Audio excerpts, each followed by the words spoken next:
শৈশবকালে শিশুর নিরাপদ বিছানা মায়ের বুক, গর্ভে থাকা অবস্থায় মায়ের পেট। এই মায়ের বুকে শিশু বমি করে, শিশু পেশাব করে, পায়খানা করে, আবার ওই বুকে সে দুধও চুষে চুষে খায়। এটি শীতকাল না গ্রীষ্মকাল, মায়ের কাছে এটা বিবেচ্য বিষয় নয়। বুকের শিশু এগুলা করার পরে তাকে মা ছুঁড়ে মারেন না, বরঞ্চ আলতো করে একটি মায়া দিয়ে, চুমু দিয়ে তাকে পরিষ্কার করে নেন।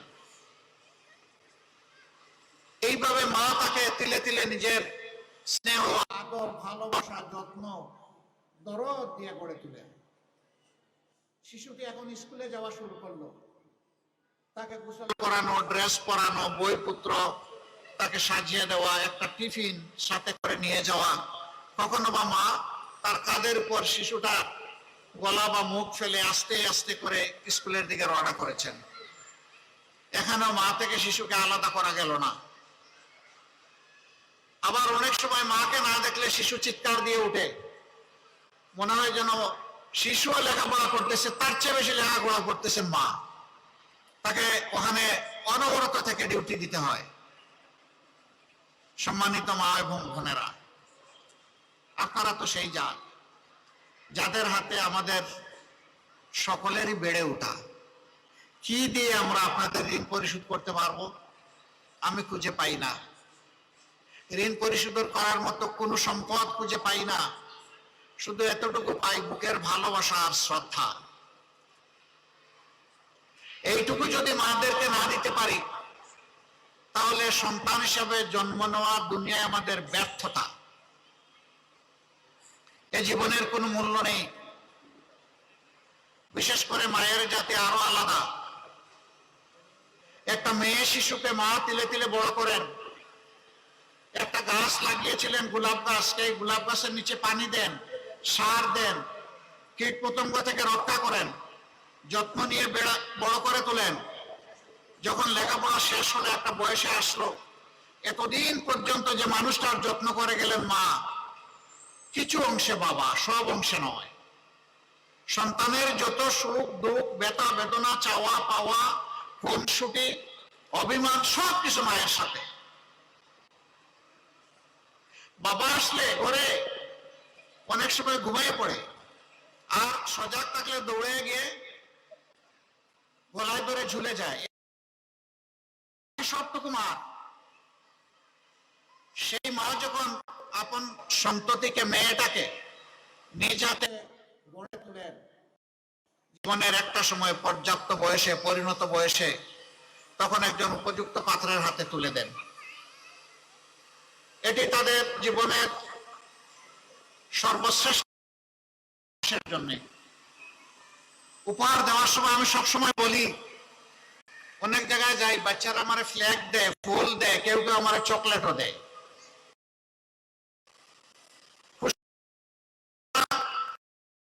মারা এসে বলেন সে একটা ছবি নিবে আপনার সাথে, ভালো হয়। মানুষকে দেয়, মনের মধ্যে একটা আনন্দের দোলা খেলে যায়। কিন্তু একটা উপহার তার ব্যতিক্রম। এটি হচ্ছে নিজের পেটে ধারণ করা, বুকে লালন করা, স্নেহ ভালোবাসায় বড় করা মেয়েটা যখন উপযুক্ত হয়, এই মেয়েটাকে যখন উপহার হিসেবে কোনো পুরুষের, কোনো যুবকের কাছে তুলে দেওয়া হয়, তখন আর মায়ের চোখে আনন্দের সেই ঝলকানি থাকে না। যখন বিরক্ত হওয়া, তখন ওই মুহূর্তে তাদের চারটা চোখের দিকে তাকাবা, যে সেই সময় তাদের চোখের চাহনিটা কেমন ছিল। যদি সেই মর্যাদা দেখাতে পারো, তাহলে তোমার বুকের রানী হিসাবে আজীবন তাকে তুমি সম্মান করতে পারবা, ভালোবাসতে পারবা। আমি সমস্ত পুরুষদেরকে উদ্বুদ্ধ করি, মোটিভেট করি, নারী জাতিকে মায়ের জাতি হিসাবে দেখবেন। এ কথাটা আরো জায়গায় বলেছি। একজন বিচক্ষণ সহকর্মী জিজ্ঞেস করলেন, নিজের স্ত্রীকে কিভাবে দেখবেন? আমি অবশ্যই ভালোবাসার স্ত্রী হিসাবে দেখবেন, কিন্তু আপনার সন্তানের মা হিসাবে দেখবেন। স্ত্রী হিসাবে তাকে ভালোবাসবেন, সন্তানের মা হিসাবে তাকে সম্মান করবেন। আপনি যেমন চান দুনিয়ার সমস্ত মানুষ আপনার মাকে সম্মান করুক, আপনার সন্তানরাও চায় দুনিয়ার সমস্ত মানুষ তাদের মাকে সম্মান করুক। যদি এই সম্মান ভালোবাসার পাটাতন তৈরি করা যায়, প্রত্যেকটি ঘর হবে জান্নাতের টুকরা। একটা দেশ হবে সভ্য দেশ, মানবিক দেশ, যেখানে মানুষ পরস্পরকে ভালোবাসবে এবং সম্মান করবে। সম্মানিত মায়েরা, আপনাদের ক্ষেত্রটা কি? কেউ কেউ ধারণা করেন আপনাদের ক্ষেত্র কেবলই ঘরে বসে থাকা। Not that. আপনি ঘরেরও যত্ন নেবেন, আপনি বাইরেরও দায়িত্ব পালন করবেন। আমার ছোট ভাই জাহিদ অলরেডি বলে গিয়েছে, মহিলারা কোন কোন ক্ষেত্রে নবী করিম সাল্লাল্লাহু আলাইহি সাল্লামের জামানায় তারা খেদমত আঞ্জাম দিয়েছেন। আপনারা খুবই ভাগ্যবান। রাসূল করিম সাল্লাল্লাহু আলাইহি ওয়াসাল্লাম যে বলে নূরের হেরা গুহা থেকে ইকরা বিসমি রাব্বিকাল্লাযী খলাক, কালামে হাকিমের 5টি আয়াত বুকে ধারণ করে সমতলে চলে এসেছিলেন। সর্বপ্রথম যে মানুষটা আল্লাহর দেওয়া এই ওহীর উপর আল্লাহকে আল্লাহ আর মুহাম্মদকে নবী হিসেবে ঈমান এনেছিলেন, তিনি কোনো পুরুষ নন, তিনি একজন মা, হযরতে খাদিজাতুল কুবরা রাদিয়াল্লাহু তাআলা আনহা। রাসূল আকরাম সাল্লাল্লাহু আলাইহি সাল্লামের কাছ থেকে দাওয়াত আপনারা প্রথম পেয়েছেন, ঈমান আপনারা প্রথম কবুল করেছেন। মক্কার জিন্দেগি কঠিন ছিল, কাফেররা মুশরিকরা বড় কষ্ট দিয়েছে।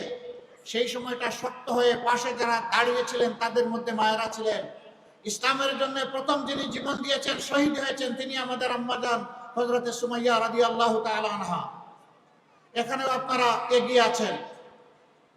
উহুদের ময়দানে যে মা রাসূল করিম সাল্লাল্লাহু আলাইহি সাল্লামের চতুর্দিকে ঢালের মতো ঘুরে ঘুরে সমস্ত অস্ত্রের আঘাত নিজের দেহের উপর তুলে নিয়েছিলেন, যুদ্ধ শেষ হওয়ার পর যার শরীরের মধ্যে 60টা তীর ঝুলন্ত অবস্থায় ছিল, ভাঙা দাঁত নিয়ে রাসূল করিম সাল্লাল্লাহু আলাইহি সাল্লাম কামড় দিয়ে যে তীরগুলা নিজেই বের করে দিয়েছিলেন, তিনি হচ্ছেন আমাদের মা হযরতে মুসাইবা রাদিয়াল্লাহু তাআলা আনহা। এখানে আল্লাহ রাসূলের কঠিন সময়ে আপনারা ইয়ারমুকের যুদ্ধে মুসলমানদের পা থরথর করে কাঁপছিল প্রতিপক্ষের যুদ্ধের আঘাতের ভয়াবহতার কারণে। একটু সময়ের জন্য মুসলমানরা পিছন দিকে ফিরতে চেয়েছিলেন। একজন মা চিৎকার দিয়ে বলেছিলেন, খবরদার, মুসলমানরা যুদ্ধের ময়দানে কাকে পিঠ দেখাবে না। বুক দিয়ে যুদ্ধ করতে করতে হয় শহীদ হবে, না হয় কুপকাত করে বিজয়ী হবে। আমি এগিয়ে যাব, তোমরা আসো। তিনি কে জানেন? রাসূল মকবুল সাল্লাল্লাহু আলাইহি সাল্লামকে আম্মা জান খাদিজাতুল কুবরা রাদিয়াল্লাহু তাআলা আনহাকে, যে মহিলাটি মক্কার জীবনে সবচেয়ে বেশি কষ্ট দিয়েছিলেন, বিরোধিতা করেছিলেন, আবু সুফিয়ানের স্ত্রী হিন্দা, তিনি ঈমান আনার পরে যুদ্ধের ময়দানে গেলেন, ডানা মেলে চিৎকার দিয়ে বললেন, কাউকে পিছনে যেতে দেওয়া হবে না, চলো সামনে চলো, আমিও চলবো তোমাদের সাথে। সমান তালে পুরুষদের সাথে উনি তলোয়ার চালিয়েছিলেন। সেই যুদ্ধে মুসলমানরা বিজয়ী হয়েছিল, আলহামদুলিল্লাহ। বিজয়ের হাসি টুকে নিয়ে তারা মদিনায় ফিরেছিলেন। নাই কোথায় আপনারা? সেই সব জায়গায় যদি, ঝুঁকিপূর্ণ জায়গায় যদি মহিলারা থাকতে পারেন, তাহলে সমাজের সকল জায়গায় তারা থাকতে পারবেন ইনশাআল্লাহ। এই সমাজ সভ্যতাকে আমরা চাই মায়ের স্নেহ, আদর, ভালোবাসায় আমরা গড়ে তুলতে। মায়ের স্নেহের কোনো বিকল্প নেই। দুনিয়ায় বহু কবি, সাহিত্যিক, প্রাবন্ধিক জন্ম নিয়েছেন, মাকে নিয়ে কবিতা, সাহিত্য রচনা এবং প্রবন্ধ রচনা করেছেন। কিন্তু খুব কম সাহিত্যিক, প্রাবন্ধিক, কবি পাবেন যারা বাবাকে নিয়ে রচনা করেছে। This is due of the mothers. এটা মাদের পাওনা। আলহামদুলিল্লাহ, আমরা মাদেরকে সেই সম্মানের জায়গাটায় রাখতে চাই। আমার ভাই আফসোস করে বলেছেন, এবারকার নির্বাচন অবাধ, সুষ্ঠু হবে, নিরপেক্ষ হবে, সকলে সকলের ভোট যার যার ইচ্ছা মতো দেবে। আর ভোটের পরিবেশ সৃষ্টি করার জন্য দলগুলো, তাদের কর্মী সমর্থকরা ঘরে ঘরে, জনে জনে যাবে, প্রচারণা চালাবে, যার যার আদর্শ কর্মসূচি নিয়ে যাবে। জনগণ যাচাই বাছাই করে যাকে পছন্দ করবে তাকে ভোট দেবে। মায়েরা যাবেন, ভাইয়েরা যাবেন, সবাই যাবেন। কিন্তু কিছু কিছু জায়গায় দুঃখজনকভাবে আমাদের মাদেরকে থামিয়ে দেওয়ার চেষ্টা করা হচ্ছে। আরো বেদনাদায়কভাবে কোনো কোনো জায়গায় হেনস্থা করা হচ্ছে, গায়ে হাত দেওয়া হচ্ছে। আল্লাহর দোহাই দিয়ে বলে, এই কাজ তোমরা যারা করেছো, তোমরা নিজের অনেক ক্ষতি করে ফেলেছো। আমি বিশ্বাস করি একজন নিরীহ ইমানদার দেশপ্রেমিক মায়ের হাতে গায়ে কেউ হাত দিলে আল্লাহর আরশ থরথর করে কেঁপে উঠবে। এই কাজ কেউ করবে না। যারা করেছো তোমরা তওবা করো, তোমরা মায়েদের কাছে ক্ষমা চাও, তোমরা ভবিষ্যতে এই ধরনের অপকর্মের চিন্তাও করবে না। আল্লাহ চাইলে তোমাদেরকে ক্ষমা করে দিতে পারে, আমাদের মাওরাও তোমাদেরকে ক্ষমা করে দিতে পারে। তবে মনে রাখবা, যারা হযরতে খাদিজা, হযরতে নুসাইবা এবং হযরতে হিন্দার যারা উত্তরসূরি, তাদেরকে চোখ রাঙ্গানি দিয়ে থামিয়ে দেওয়া যাবে না। তারা তাদের দায়িত্ব ঠিক মতোই পালন করবেন। আফরার স্ত্রী, বিধবা স্ত্রী, তার 2 সন্তানকে কোলে টানলেন আর ভো ভো করে কেঁদে দিলেন। তারা বললেন, মা তুমি কাঁদো কেন? জবাব দিলেন, আমি কাঁদি, রাসূল করিম সাল্লাল্লাহু আলাইহি ওয়াসাল্লাম জীবনের প্রথম অভিযানে যাচ্ছেন, হয়তোবা দিনের শত্রুদের মোকাবেলা হবে।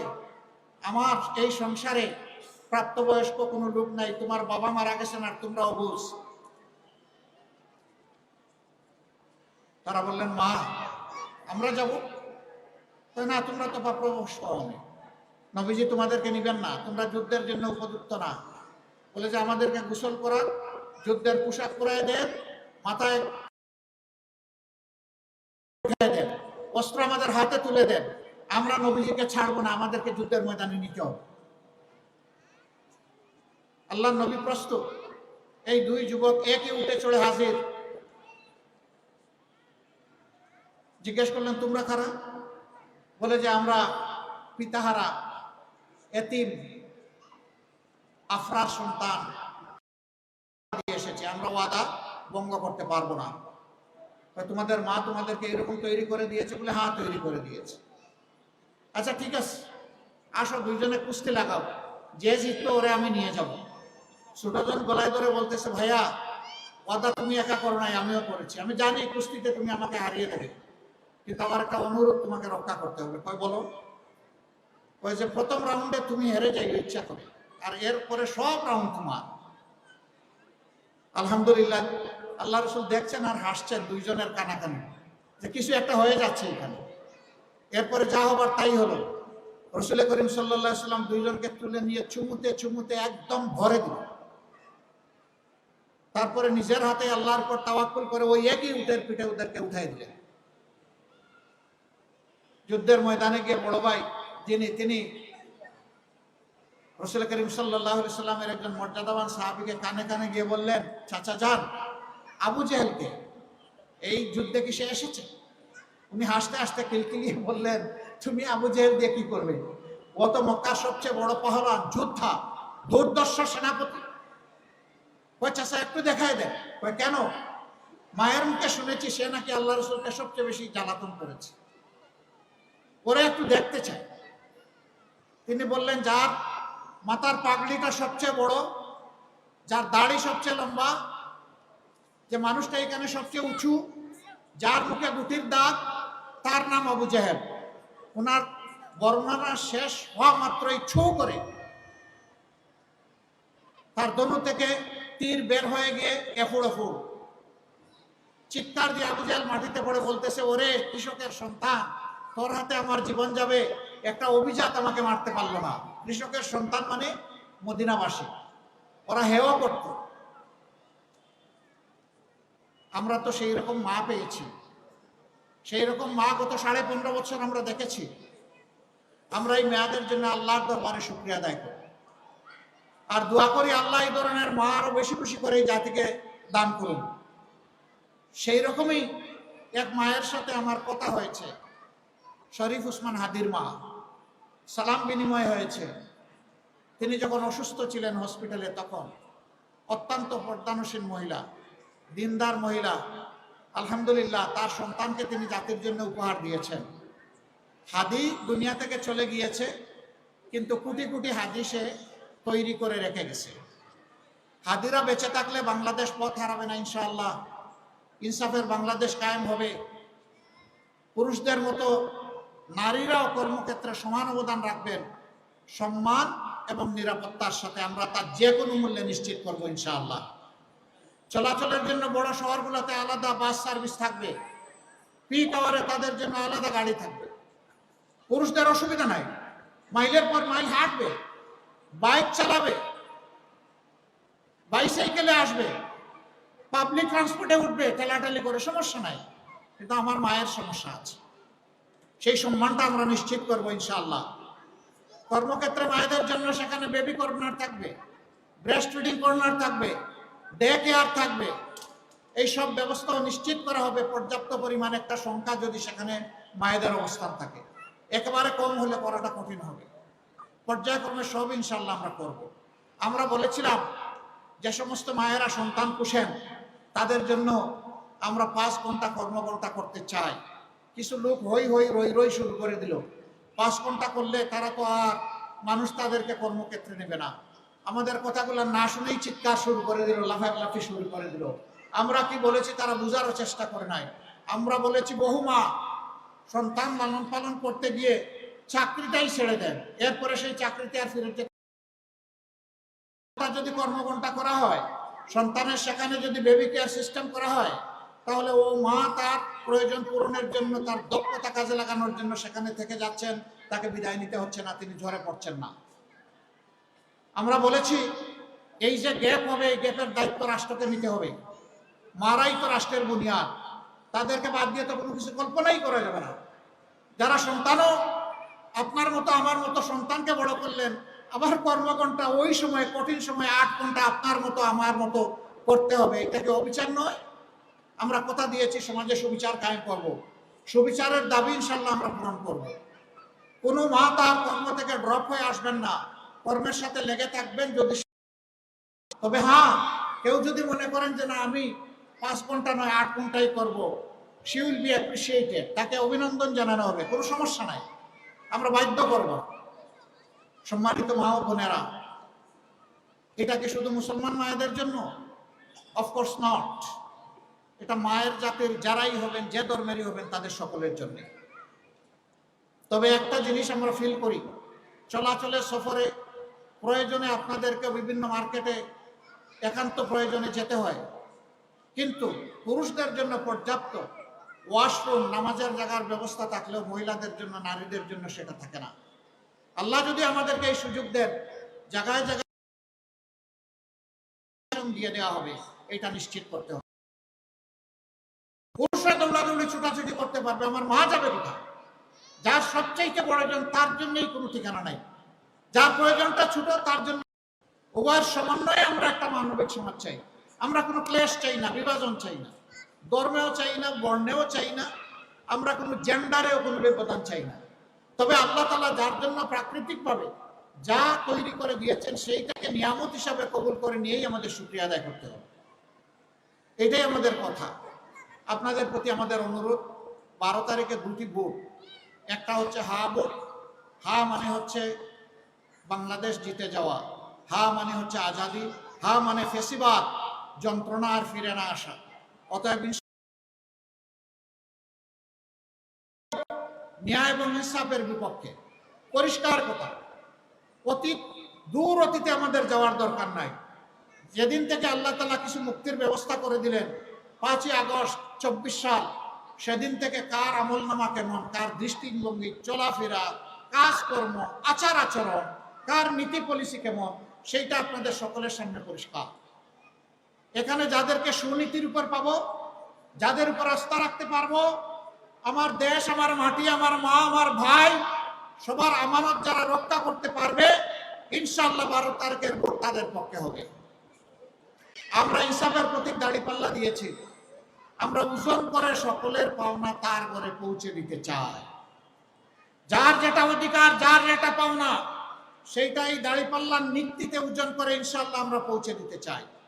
আল্লাহ যেন আমাদেরকে তাওফিক দান করেন। মায়েরা আসল মানবতার বিজয়ের জন্য, আল্লাহর দ্বীনের বিজয়ের জন্য, একটি সুষ্ঠু পরিশীলিত সভ্য উন্নয়নমুখী সমাজের জন্য আমরা এগিয়ে যাই।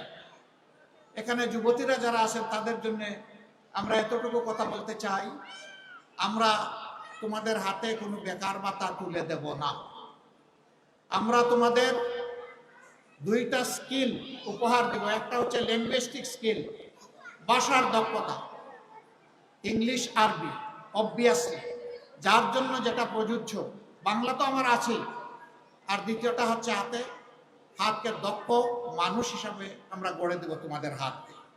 সেই প্রফেশনাল এডুকেশন আমরা দিব ইনশাআল্লাহ, যাতে তোমরা সম্মান এবং মর্যাদার সাথে কাজ নিয়ে তোমরা থাকতে পারো, বেকার ভাতা নিয়ে নয়।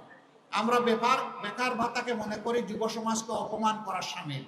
তারা কি কারো কাছে মিছিল করে বেকার ভাতা চেয়েছে? তারা কাজ চেয়েছে, তারা কর্মসংস্থান চেয়েছে। আমরা তাদের হাতে ইনশাআল্লাহ কাজ এবং কর্ম তুলে দেব, তাদেরকে সম্মানিত করব, তারা সম্মানিত করবে জাতিকে এবং দেশকে। আপনারা আমাদের জন্য দোয়া করবেন। 12 তারিখের এই বিজয় বাংলাদেশ জামাতে ইসলামের বিজয় না হয়ে 12 তারিখের এই বিজয় হোক 18 কোটি মানুষের বিজয়। 18 কোটি মানুষের বিজয় যদি হয়, আলহামদুলিল্লাহ, এটা হবে জামাতে ইসলামের বিজয়।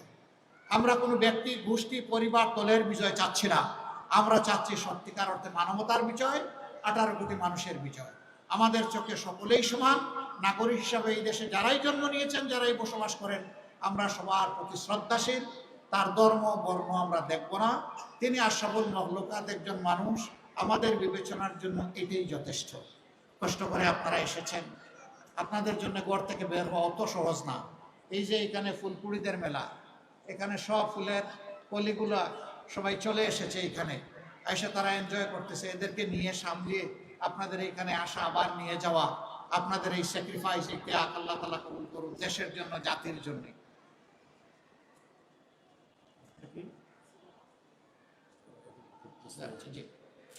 দেশ এবং জাতির জন্য আল্লাহ রাব্বুল আলামিন আপনাদের এই খেদমতকে কবুল করুন।